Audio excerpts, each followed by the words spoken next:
gotta start out by saying I was just floored by that comment. How much do you love your parents? Too much.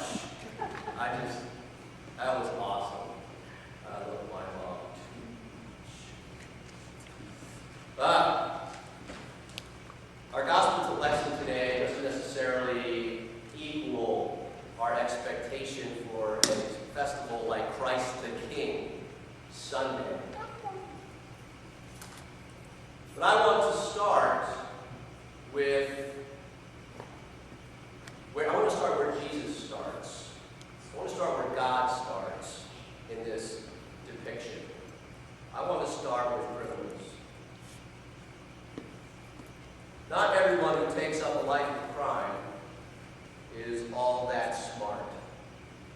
Sometimes movies and television glorify criminals. I mean, who among us as a child didn't want to grow up to be a bad guy? Like in those cool James Bond movies.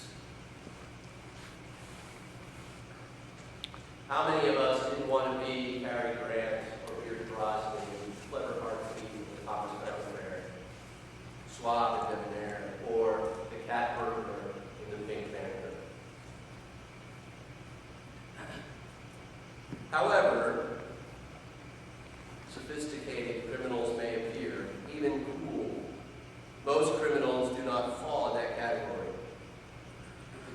Like the guy who walked into the little corner store in England with a shotgun and demanded all the cash in the drawer.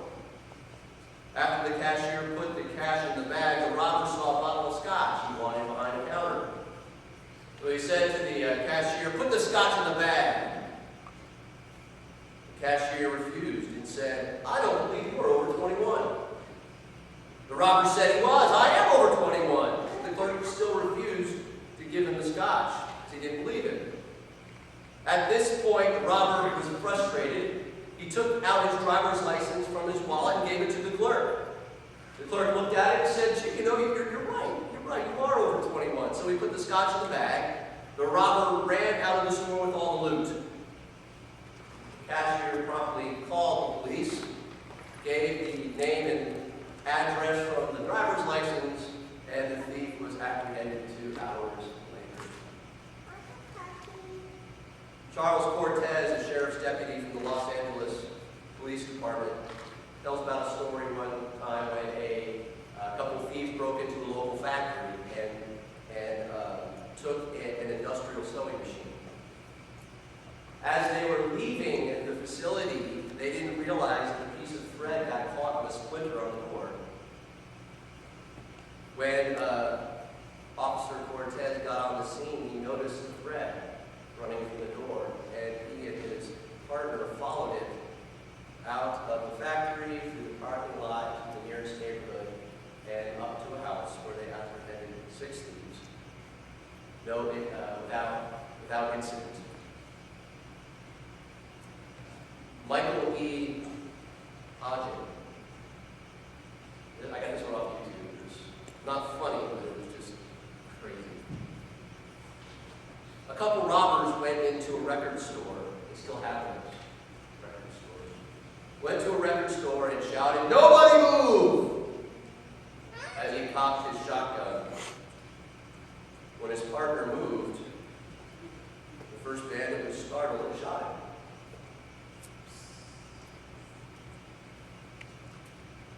Of course, some criminals are smarter than others.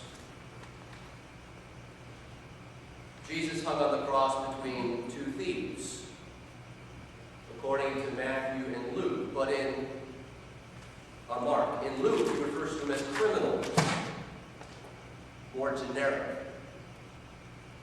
According to Luke, one of the thieves joined in the mob that was mocking Jesus and hurled insults at the master.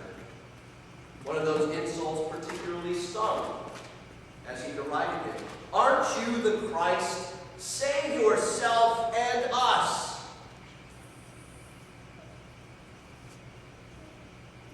You can hear the collective, "Well, duh." What kind of request is that? Or is that not what the Messiah is supposed to do? Why would the Messiah even be on the cross? Surely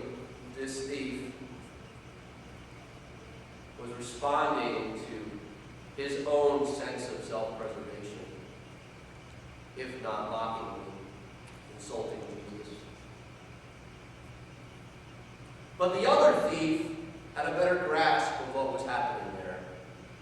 He rebuked his colleague in crime. "Don't you fear God," he said, "since you are under the same sentence? We are punished justly, for we are getting what our deeds deserve. But this man has done nothing wrong." So then he turns to Jesus and says, "Jesus, remember me when you come into your kingdom." And one might wonder what a remarkable statement of faith.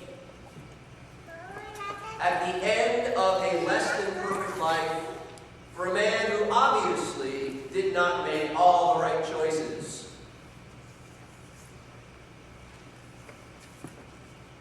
The one place that God was not supposed to be.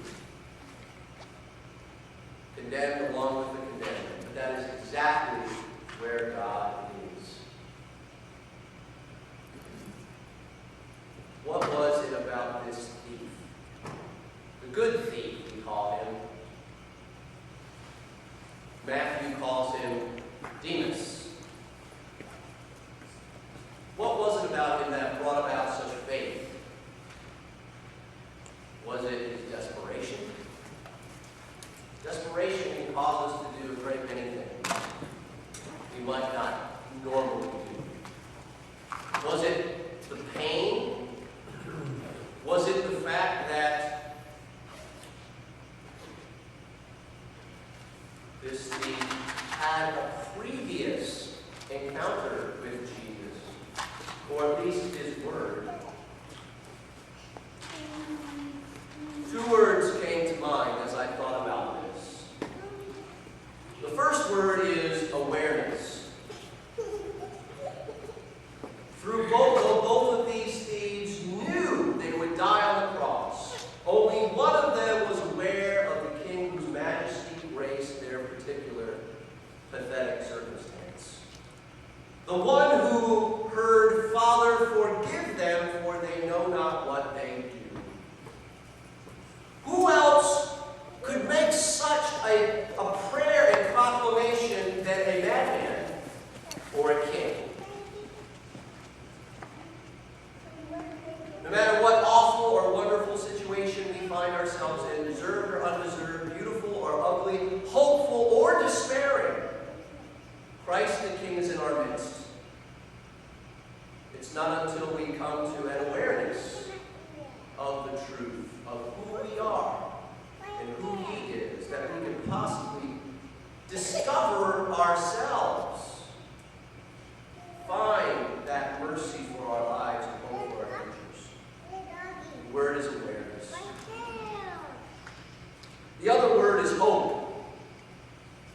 Hope. Though both thieves knew they would die that day, only one was aware enough to look beyond the stench of death and the loss to the hope of God's future. Only one man had the courage to request, "Remember me when you come into your kingdom." In that moment where murder and hope met, Jesus said, "Today you will be with me in paradise." Today you will come to an awareness of mercy and grace you cannot imagine and can never deserve. Today you will find life beyond death and love beyond hatred. Did you notice something in this text? It's always vexed me. A little bit. Jesus didn't say, "They dwell together in paradise, but you'll have to wait 3 days till my Father raises me from the dead." He said, "Today you will be with me in paradise." Joining Jesus in paradise had nothing to do with dying. It had nothing to do with being raised from the dead. It had everything to do with seeing beyond the appearances to the truth.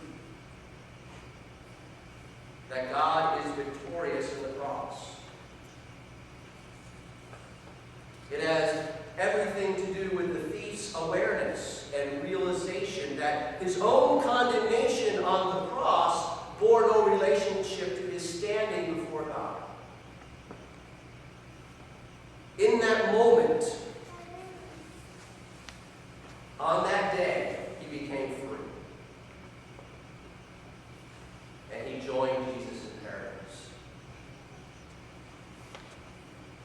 We are called to make the same paradise a reality in this present moment. It is one of the gifts that many times goes unrealized in our lives. Just as Jesus did forgive us on the cross. We are called to point to the reality of Jesus' kingship in the here and now,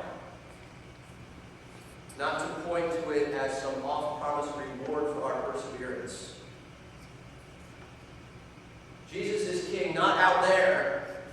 He is king right here, where we are. We can see beyond the lies of this world to the one beyond which we see its meaning in the cross.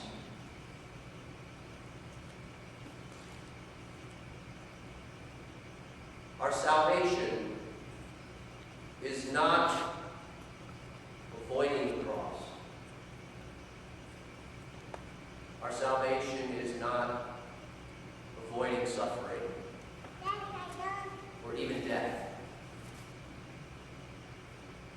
It means having faith. Faith in the midst of God and recognizing the power of Christ at work in the fiery furnaces of life's trials or on the crosses we bear. In our communion meal, Jesus pleads for us to remember him, his body and blood, his presence with us in our pain and sin. As we receive what this thief did, and those who were there, who knew no better, forgiveness, and paradise, Jesus himself as king, there, at that moment. As we gather for Thanksgiving this week, remember that Jesus blesses us where we are, and we are not alone.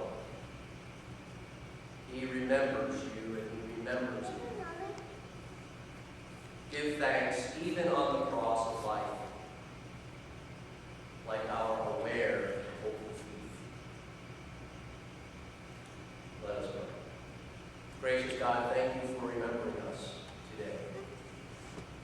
Help us to embrace this day with the awareness of your grace and forgiveness and the hope of continued life with you today.